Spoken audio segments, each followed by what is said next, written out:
Legendary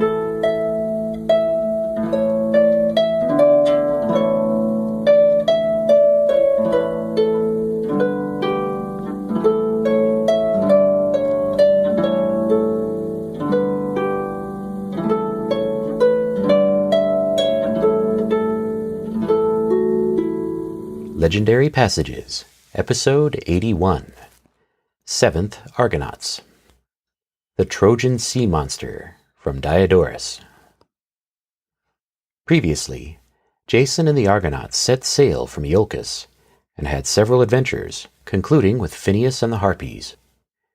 This passage is similar, but has stories of Troy, the Dioscori, and a very different account of Phineas.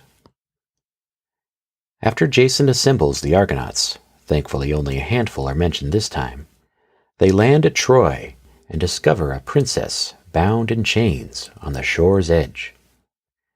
Hercules frees the princess, and they learn that Poseidon had sent a monster to ravage the countryside, and so the Trojans had offered up Princess Hesione as a sacrifice. Hercules agrees to slay the monster, in exchange for some magic horses and the princess herself. Later, after shooting stars fell behind the twin Dioscori, the Argonauts came upon the kingdom of Phineas. Now Phineas was married to Idaea, but had had twin sons with his ex-wife Cleopatra. Queen Idaea unjustly claimed that her stepsons meant to do her harm, so Phineas punished them harshly. The Argonauts rescued the boys. Both Phineas and Idaea were killed, and Cleopatra was made queen. The boys joined the Argonauts as they set sail for Colchis. The Trojan Sea-Monster, a legendary passage from Diodorus Siculus, Library of History, Book 4, Sections 40 through 44. Translated by C.H. Oldfather. Jason and Peleus. As for the Argonauts, since Hercules joined them in their campaign, it may be appropriate to speak of them in this connection. This is the account which is given. Jason was the son of Aeson, and the nephew through his father of Peleus, the king of the Thessalians, and excelling as he did above those of his years in strength of body and nobility of spirit, he was eager to accomplish a deed worthy of memory. And since he observed that men of former times, Perseus and certain others, had gained glory that was held in everlasting remembrance from the campaigns which they had waged in foreign lands, and the hazard attending the labors they had performed, he was eager to follow the examples they had set. As a consequence, he revealed his undertaking to the king, and quickly received his approval. It was not so much that Peleus was eager to bring distinction to the youth, as that he hoped that in the hazardous expeditions he would lose his life. For he himself had been deprived by nature of any male children, and was fearful of his brother, with his son to aid him, would make an attempt upon the kingdom. Hiding, however, this suspicion, and promising to supply everything which would be needed for the expedition, he urged Jason to undertake an exploit by sailing to Colchis after the renowned golden-fleeced skin of the ram. The Pontus at that time was inhabited on all its shores by nations which were barbarous and altogether fierce, and was called Xenos, since the natives were in the habit of slaying the strangers who landed on its shores. Jason, who was eager for glory, recognizing that the labor was difficult of accomplishment, and yet not altogether impossible, and concluding that for this very reason the greater renown would attach to himself, made ready everything needed for the undertaking. Embarkation of the Argonauts. First of all, in the vicinity of Mount Pelion, he built a ship which far surpassed in its size and in its equipment in general any vessel known in those days, since the men of that time put to sea on rafts or in very small boats. Consequently, those who saw the ship at the time were greatly astonished, and when the report was noised about throughout Greece, both of the exploit and of the enterprise of building the ship, no small number of the youths of prominence were eager to take part in the expedition. Jason then, after he had launched the ship and fitted it out in brilliant fashion with everything which could astonish the mind, picked out the most renowned chieftains from those who were eager to share his plan, with the result that the whole number of those in his company amounted to 54. Of these, the most famous were Castor and Polydeuces, Hercules and Telamon, Orpheus and Atalanta, the daughter of Sconius, and the sons of Thespius, and the leader himself, who was setting out on the voyage to Colchis. The vessel was called Argo after Argus, as some writers of myths record, who was the master builder of the ship, and went along on the voyage in order to repair the parts of the vessel as they were strained from time to time. But, as some say, after its exceeding great swiftness, since the ancients called what is swift Argos. Now after the chieftains had gathered together, they chose Heracles to be their general, preferring him because of his courage. Heracles and the Trojan Sea-Monster. After they had sailed from Iolcus, the account continues, and had gone past Athos and Samothrace, they encountered a storm and were carried to Sigeum in the Troad. When they disembarked there, it is said, they discovered a maiden bound in chains upon the shore, the reason for it being as follows. Poseidon, as the story runs, became angry with Laomedon, the king of Troy, in connection with the building of its walls, according to the mythical story, and sent forth from the sea a monster to ravage the land. By this monster, those who made their living by the seashore, and the farmers who tilled the land contiguous to the sea, were being surprised and carried off. Furthermore, a pestilence fell upon the people, and a total destruction of their crops, so that all the inhabitants were at their wits' end because of the magnitude of what had befallen them. Consequently, the common crowd gathered together in an assembly and sought for a deliverance from their misfortunes, and the king, it is said, dispatched a mission to Apollo to inquire of the god regarding what had befallen them. When the oracle then became known, which told that the cause was the anger of Poseidon, and that only then would it cease when the Trojans should of their own free will select by lot one of their children and deliver him to the monster for his food, although all the children submitted to the lot, it fell upon the king's daughter Hesione. Consequently, Laomedon was constrained by necessity to deliver the maiden and to leave her, bound in chains, upon the shore.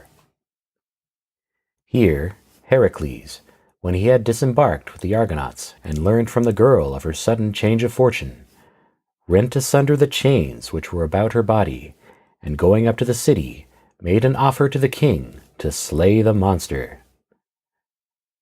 When Laomedon accepted the proposal, and promised to give him, as his reward, his invincible mares, Heracles, they say, did slay the monster, and Hesione was given the choice either to leave her home with her savior, or to remain in her native land with her parents. The girl, then, chose to spend her life with the stranger, not merely because she preferred the benefaction she had received to the ties of kinship, but also because she feared that a monster might again appear and she be exposed by the citizens to the same fate as that from which she had just escaped. As for Heracles, after he had been splendidly honored with gifts and the appropriate tokens of hospitality, he left Hesione and the mares in keeping with Laomedon, having arranged that after he had returned from Colchis, he should receive them again. He set sail with all haste in the company of the Argonauts to accompany the labor which lay before them. The stars of the Dioscuri. But there came on a great storm, and the chieftains had given up hope of being saved, when Orpheus, they say, who was the only one on shipboard who had ever been initiated in the mysteries of the deities of Samothrace, offered to these deities the prayers for their salvation.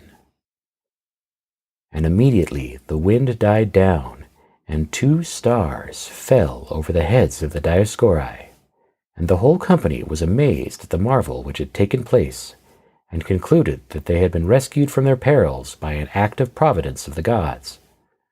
For this reason, the story of this reversal of fortune for the Argonauts has been handed down to the succeeding generations, and sailors, when caught in storms, always direct their prayers to the deities of Samothrace and attribute the disappearance of the two stars to the epiphany of the Dioscori. The Argonauts and Phineas.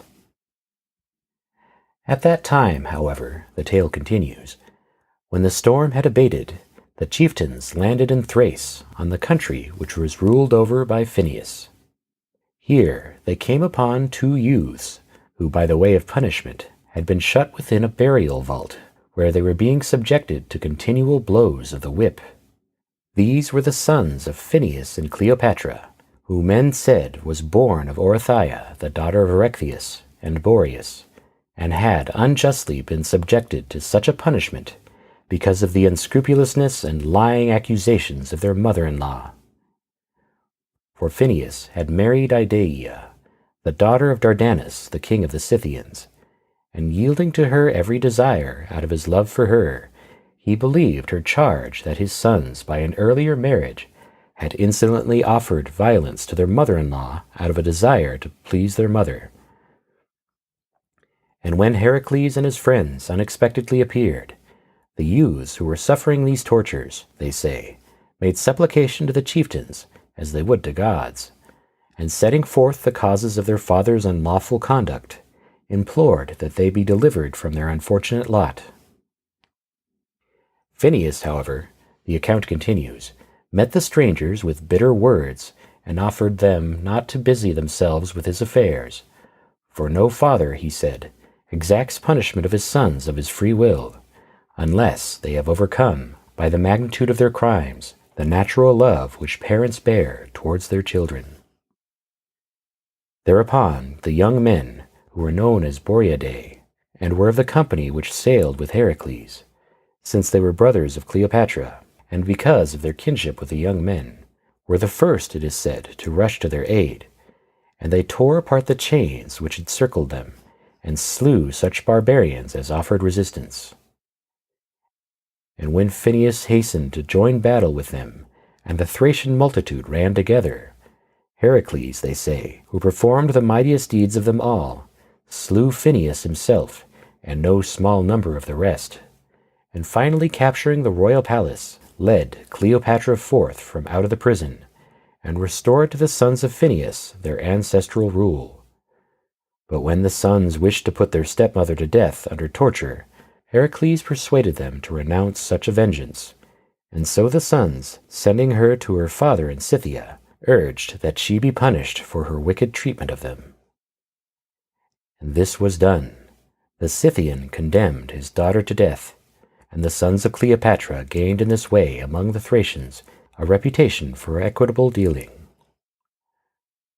I am not unaware that certain writers of myths say that the sons of Phineas were blinded by their father, and that Phineas suffered the like fate at the hands of Boreas.